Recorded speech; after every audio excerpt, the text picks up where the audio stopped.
بسم اللہ الرحمن الرحیم۔ السلام علیکم ورحمۃ اللہ وبرکاتہ۔ امید کرتا ہوں کہ آپ سب خیریت سے ہوں گے، جہاں رہیں خوش رہیں آباد رہیں۔ اللہ تعالیٰ کے وجود کا انکار نہیں کیا جا سکتا کسی بھی صورت میں۔ اللہ تعالیٰ موجود ہے، ہر جگہ ہے اور ہمیشہ کے لیے ہے۔ اللہ تعالیٰ ہمیشہ زندہ ہے اور ہمیشہ قائم و دائم ہے۔ اسی نے اس کائنات کو قائم دائم رکھا ہوا ہے۔ جب وہ چاہے گا اس کائنات کو فنا کر دے گا اور قیامت یعنی اس کائنات پر قیامت برپا کر دے گا، اور پھر اس کائنات کے اس پورے نظام کو جس کو اللہ نے دارالآزمائش بنایا ہے، پھر سے اس کا یعنی آزمائشی وقت ختم ہوتے ہی پھر سے اٹھائے گا اور حساب کتاب کا معاملہ کرے گا۔ آج کل جو باتیں ہو رہی ہیں کہ اللہ تعالیٰ کا وجود ہے یا نہیں ہے، تو اس حوالے سے ایک اسی طرح کا مناظرہ موجود ہے سوشل میڈیا پر، اور سوشل میڈیا کی زینت بنا ہوا ہے، جس میں مولانا شمائل ندوی صاحب اور مسٹر جاوید اختر صاحب کا مکالمہ اور مناظرہ ہے۔ تو مولانا شمائل ندوی صاحب نے بہت سارے دلائل دیے، اور وہ دلائل زیادہ تر ایسے ہیں کہ جن کو مولانا شمس الحق افغانی صاحب رحمۃ اللہ علیہ نے اپنی کتاب علوم القرآن میں بیان کیے۔ انہوں نے جو دلائل بیان کیے تھے ان میں سے کچھ دلائل یعنی جن کو انہوں نے سلفی دلائل کا نام دیا تھا، وہ پچھلی ویڈیو میں ہم نے بیان کیے تھے۔ آج ہم بیان کرتے ہیں کہ مولانا شمس الحق افغانی رحمۃ اللہ علیہ نے دوسرے کچھ دلائل جو بیان کیے ان میں سے کچھ آج واضح کرتے ہیں۔ پہلی بات تو یہ ہے کہ ملحدین یا خدا تعالیٰ کی ذات کا انکار کرنے والے جو ہیں، ان کے سامنے تین باتیں ہیں جو عام طور پہ وہ رکھتے ہیں۔ ایک تو یہ کہ اللہ تعالیٰ کی ذات کا علم یعنی اللہ تعالیٰ کے وجود کا ثبوت جو ہے وہ علم قطعی سے حاصل نہیں ہو سکتا، اور وجدان اور حس سے حاصل نہیں ہو سکتا۔ اور جس چیز کو وجدان یعنی کہ حس باطنی سے، عقل سے حاصل نہ کیا جا سکے اور ظاہری طور پہ دیکھا نہ جا سکے، اس کا وجود کیوں کر تسلیم کیا جا سکتا ہے؟ یہ ان کا ایک سوال ہے، اعتراض ہے۔ دوسرا اعتراض وہ یہ کرتے ہیں کہ جس ذات کی حقیقت سمجھ سے بالا تر ہو تو اس کو تسلیم کیسے کیا جا سکتا ہے؟ اور تیسری چیز وہ یہ رکھتے ہیں ملحدین کہ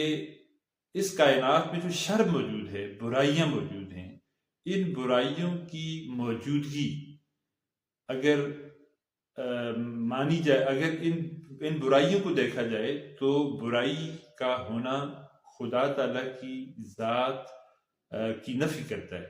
کیونکہ یہ اس کی حکمت کے خلاف ہے۔ جب اس کی حکمت کے خلاف ہے پھر بھی شر موجود ہے، برائی موجود ہے، تو اس کا مطلب ہے خدا موجود نہیں ہے۔ پھر ان تینوں شبہات کا بڑے احسن انداز سے مولانا شمس الحق افغانی رحمۃ اللہ نے جواب دیا۔ پہلی بات تو یہ ہے کہ ان کا یہ شبہ جو ہے کہ خدا تعالیٰ کو حس باطنی سے دیکھا نہیں جا سکتا، تو اس شبے کا انہوں نے یہ جواب دیا ہے کہ ایسا ہرگز نہیں ہے کہ وجدان جو ہے، وجدان یا حس باطنی یعنی عقل سے خدا تعالیٰ کا وجود ثابت نہ ہو، ایسا ہو نہیں سکتا۔ اللہ تعالیٰ کے وجود کا اقرار انسانی اکثریت کرتی ہے، پوری دنیا یعنی اس عالم کا اقرار کر دینا اس بات کا کہ خدا موجود ہے، یہ انسانی عقل ہے، یہ انسانی وجدان ہے، اور یہ صحیح ہے۔ اور اس کا ذکر تو اللہ تعالیٰ نے قرآن مجید میں بھی کیا ہے، جیسے کہ ایک جگہ اللہ تعالیٰ نے رسول اللہ صلی اللہ علیہ وسلم سے اس طرح کی باتیں کی ہیں کہ اے پیغمبر ان سے کہہ دیجیے، ان سے پوچھئے کہ زمین و آسمان کو کس نے بنایا ہے؟ تو کافر ضرور کہیں گے لَيَقُولُنَّ اللَّهُ، البتہ وہ ضرور کہیں گے کہ اللہ نے بنایا ہے۔ اور پھر اسی طرح کی 3-4 سوال اور بھی کیے، اور ان کا جواب اللہ نے قرآن میں اسی طرح دیا ہے لَيَقُولُنَّ اللَّهُ، البتہ ضرور وہ کہیں گے کہ اللہ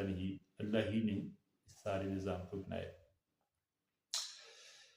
تو انسانی اکثریت کا وجدان یہی کہتا ہے کہ اللہ موجود ہے، اب چند لوگوں کا وجدان اگر یہ کہتا ہے کہ اللہ موجود نہیں ہے، تو اس کا مطلب یہ ہے کہ ان کا وجدان یا ان کی حس باطنی، یعنی ان کی عقل میں فطور ہے، ان کی عقل درست نہیں ہے، ان کا وجدان درست نہیں ہے، لیکن خدا موجود ہے۔ دوسری بات یہ ہے کہ ان کا یہ کہنا کہ خدا تعالیٰ کا تصور، خدا تعالیٰ کی حقیقت انسانی تصور سے بالا ہے اور اسے دیکھا نہیں جا سکتا، تو اس وجہ سے خدا کو ہم نہیں مانتے یا خدا کا وجود نہیں ہے۔ تو یہ بھی اس لحاظ سے باطل ہے کہ بہت ساری چیزیں دنیا میں ایسی موجود ہیں کہ جن کو ہم دیکھ نہیں پاتے، ہم دیکھ نہیں سکتے، لیکن وہ موجود ہیں۔ جیسے انسانی عقل ہے، انسانی عقل کو ساری دنیا تسلیم کرتی ہے، جو ملحد ہے وہ بھی اس کو تسلیم کرتا ہے کہ انسان کے اندر عقل ہے، اور مومن ہے وہ بھی تسلیم کرتا ہے۔ جب عقل کو ہم تسلیم کرتے ہیں کہ عقل موجود ہے، لیکن عقل کو ہم دیکھ نہیں سکتے، عقل کی حقیقت ہماری سمجھ سے بالاتر ہے، ہم سے بالاتر ہے۔ اسی طرح بہت ساری چیزیں ایسی ہیں کہ جن کو ہم دیکھتے نہیں ہیں، دیکھ سکتے ہی نہیں ہیں، لیکن وہ چیزیں موجود ہیں۔ جیسے کسی چیز کا میٹھا یا کڑوا ہونا، کسی چیز کا کھٹا ہونا، یا اور مختلف قسم کے ذائقے۔ اب یہ چیزیں انسان ان کو جب تک چکھتا نہیں ہے تو اس کو ان کی مٹھاس یا کڑوا پن یا کھٹا پن، یہ چیزیں انسان کو معلوم نہیں ہوتی۔ لیکن انسان اگر اس کو صرف کسی چیز کو صرف یہ کہہ کر رد کر دے کہ یہ میٹھی نہیں ہے یا یہ میٹھی نہیں ہے یا کڑوی ہے، اور اس کو اگر دیکھنا چاہے کہ اس کی کڑواہٹ کیسی ہوتی ہے، اور اسی طرح اس کو دیکھنا چاہے کہ اس کی مٹھاس کیسی ہوتی ہے، تو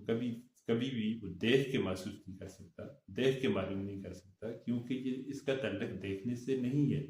بلکہ اس کا تعلق چکھنے سے ہے۔ اب یہ دائرہ جو ہے چکھنے کا ہے، نہ کہ دیکھنے کا۔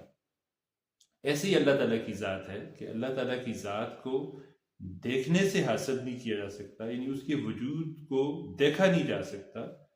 لیکن اس کو عقل سے،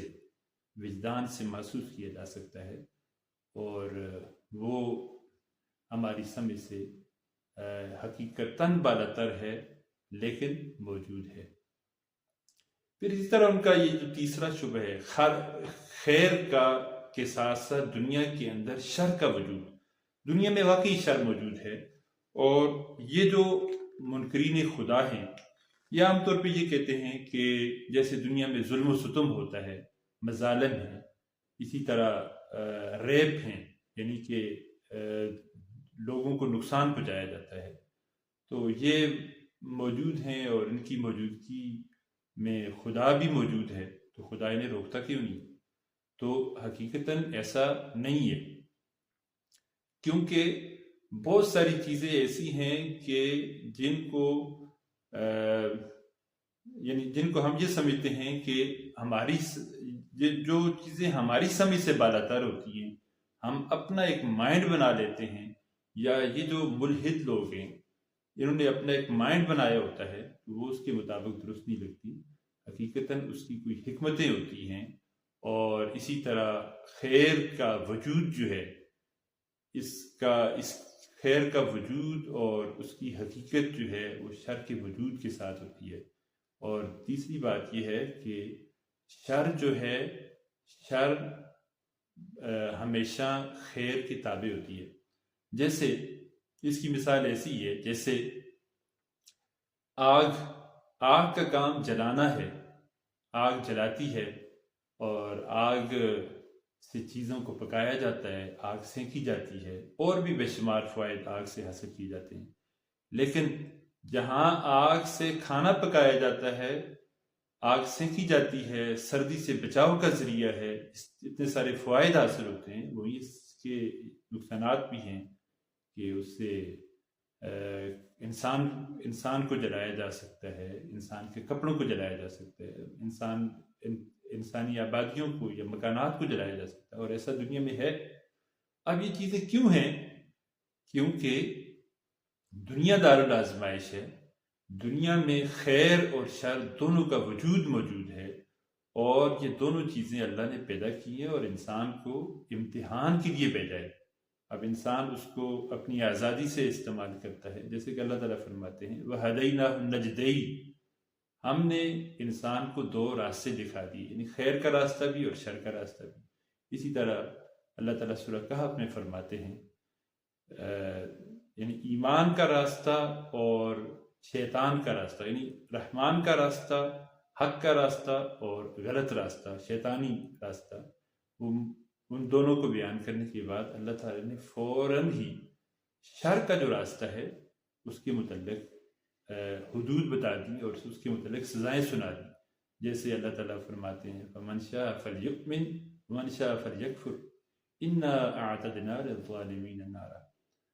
ہم نے یعنی اب تم میں سے جو چاہے ایمان لائے، جو چاہے کفر کرے۔